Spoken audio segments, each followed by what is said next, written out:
Hello दोस्तों, स्वागत है आप लोग का कंप्लीट नॉलेज में। तो आइए आज की क्लास में हम लोग सीखेंगे धातु का पूर्ण निष्कर्षण कि किसी अयस्क से धातु का निष्कर्षण कैसे किया जाता है। तो चलिए देखते हैं इसमें कौन कौन सी प्रक्रिया किया जाता है। देखिए, इसमें पहला जो होता है, अयस्कों का सांद्रण किया जाता है। यानी कि मान लीजिए कहीं खनिज या अयस्क प्राप्त होता है हमें पृथ्वी से या समुद्र से, तो उसको क्या किया जाता है, पहले सांद्रण किया जाता है, यानी कि अलग किया जाता है। मान लीजिए मिट्टी हो गया और खनिज हो गया, तो मिट्टी अलग और खनिज अलग। इस प्रकार से समुद्र में तो पानी अलग छोड़ दिया जाता है, और उस प्रकार से नमक के संग जो अशुद्धियाँ होती है तो उस सबको अलग कर दिया जाता है इस प्रकार से। तो देखिए, इस सांद्रण का कई तरीका होता है। पहला होता है हाथ से चुनकर। तो सांद्रण का पहला विधि हो गया हाथ से चुनकर। दूसरा होता है फेन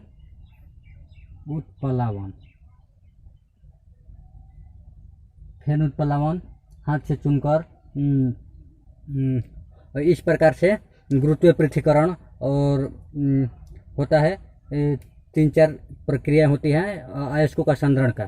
तो और अगला होता है, जब हम लोग अयस्क को सांद्रण कर लेते हैं ना, तो उसके बाद किया जाता है अयस्कों सांद्रित अयस्क को धातु के ऑक्साइड में परिवर्तित किया। अब देखिए, ऑक्साइड में क्यों परिवर्तित किया जाता है। जो ये अयस्क खनिज हमें प्राप्त होते हैं वो क्या होते हैं, कार्बोनेट यानी CO3 और सल्फाइड। तो इस प्रकार के जटिल रूप में पाए जाते हैं, तो इसलिए इसे ऑक्साइड में परिवर्तित किया जाता है। क्यों? क्योंकि ऑक्साइड से हमें धातु प्राप्त करना आसान होता है और सस्ता होता है, तो इसलिए पहले उसे अभिक्रिया के द्वारा ऑक्साइड में परिवर्तित किया जाता है। तो इसमें देखिए, इसमें कौन कौन सी प्रक्रिया होता है ऑक्साइड में परिवर्तन करने की। तो इसमें 2 प्रक्रिया होती है, एक होता है भर्जन और एक होता है निष्तापन।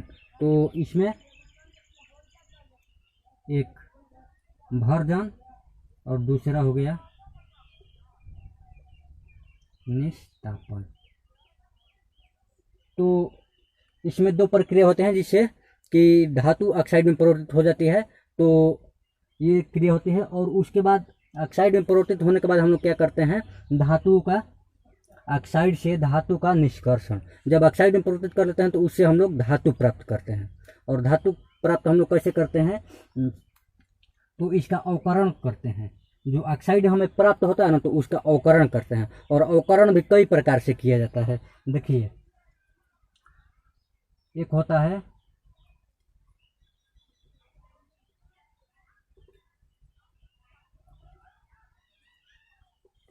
एक वैद्युत अवकरण होता है। इसी प्रकार से दूसरा जो हो गया वह कार्बन के द्वारा अवकरण होता है, C द्वारा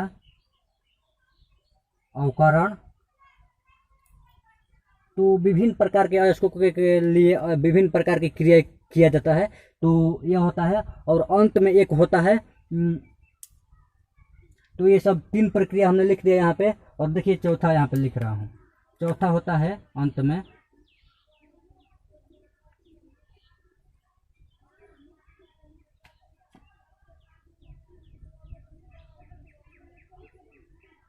धातु का शोधन होता है। यह क्या होता है, देखिए, जो इस ऑक्साइड से हम लोग धातु का निष्कर्षण करते हैं ना, तो वह पूर्ण रूप से शुद्ध नहीं होता है।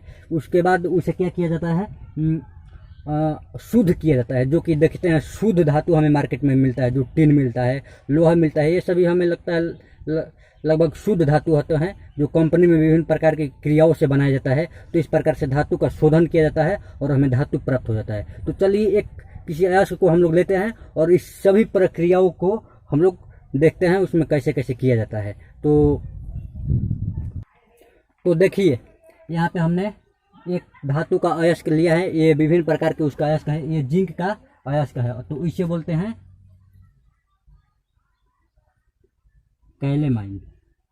कैलेमाइन। जिंक कार्बोनेट को कैलेमाइन भी बोला जाता है। और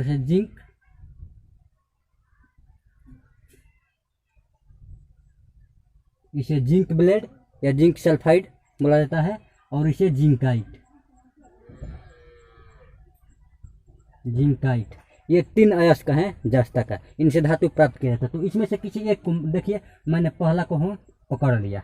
तो इसको हम लोग क्या करेंगे, जैसे कि मैंने आपको पीछे दिखाया कि इसको मान लीजिए ये अयस्क हो गया, तो इसको क्या करेंगे, सांद्रित किया जाता है। तो सांद्रित में क्या कीजिएगा, मान लीजिए धरती से जब प्राप्त होगा तो उसे हाथ से चुन कर निकाला जाता होगा, तो उसके बाद हमें ये प्राप्त होता है, यह कैलेमाइन।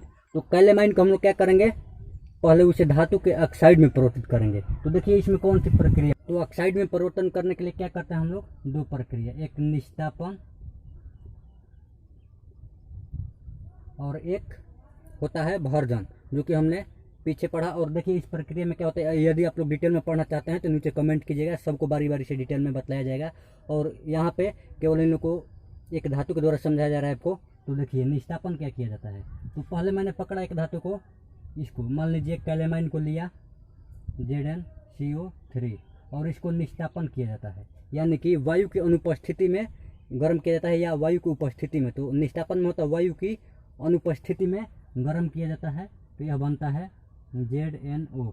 देखिए यहाँ पे धातु का ऑक्साइड में परिवर्तन हो गया, और यहाँ पे बन जाएगा इस प्रकार से ZnO, जिंक ऑक्साइड और CO2। तो इस प्रकार से यह धातु के ऑक्साइड में परिवर्तित हो गया। तो इसके बाद क्या हमने पढ़ा था कि जब धातु के ऑक्साइड में परिवर्तन हो गया तो इसको हम लोग क्या करेंगे, अगली अभिक्रिया यानी प्रक्रिया देखेंगे। तो वो क्या होता है,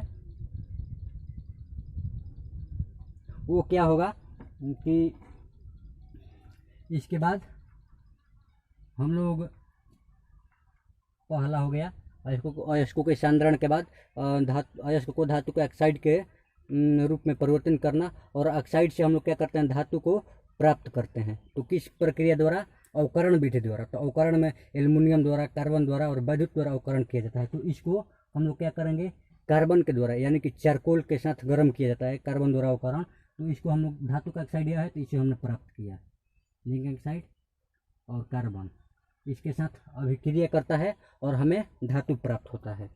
तो यह मिला जिंक। देखिए यह अभिक्रिया करके बनाया जिंक, और अंत में निकल जाएगा CO। तो इस प्रकार से हमें धातु प्राप्त हो गया।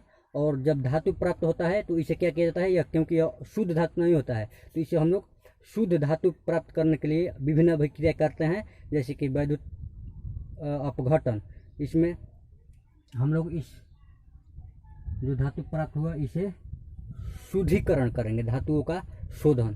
तो वैद्युत अपघटन द्वारा इसमें देखिए इस प्रकार से इसमें एक दवा बनाया जाता है और एक कैथोड और एक एनोड बनाया जाता है। शुद्ध धातु का कैथोड बनाया जाता है, और जब इसमें इसका डाल दिया जाता है, इसको धातु को, मिश्रित धातु को, और पुनः इसमें विद्युत धारा प्रवाहित किया जाता है, तो एक पर शुद्ध धातु प्राप्त होता है Zn+, और एक पर अशुद्ध धातु प्राप्त होता है। तो इस प्रकार, तो देखिए वैद्युत शोधन का यह एक अभिक्रिया होता है, वैद्युत अपघटन। तो इसमें क्या किया जाता है, जिस धातु को हमें प्राप्त करना रहता है ना, उसी धातु का एनोड बनाते हैं और कैथोड बनाते हैं, यानी एनोड कैथोड धनायन और ऋणायन बनाते हैं। और इसमें एक बैटरी द्वारा उसमें विद्युत धारा प्रवाहित किया जाता है, तो हमें धातु प्राप्त हो जाती है। और देखिए कैथोड जो बनाते हैं हम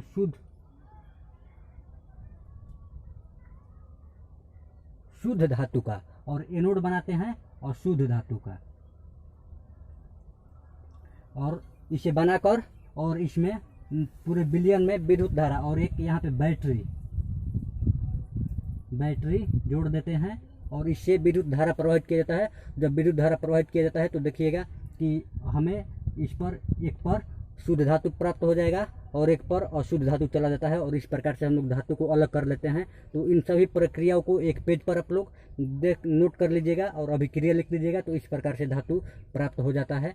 तो मिलते हैं अगले वीडियो में। अच्छा लगा हो तो लाइक और शेयर कर दीजिएगा। और हाँ देखिए ये 2 बचा है, इनसे आप धातु निष्कर्षण करने की कोशिश कीजिएगा कि किस किस अभिक्रिया का इसमें उपयोग किया जाता है। बुक से पढ़िएगा, बुक में दिया होगा तो, यदि नहीं होगा बुक तो कमेंट कीजिए नीचे, मैं इन सभी को अलग अलग से बारी बारी से बतला दूंगा।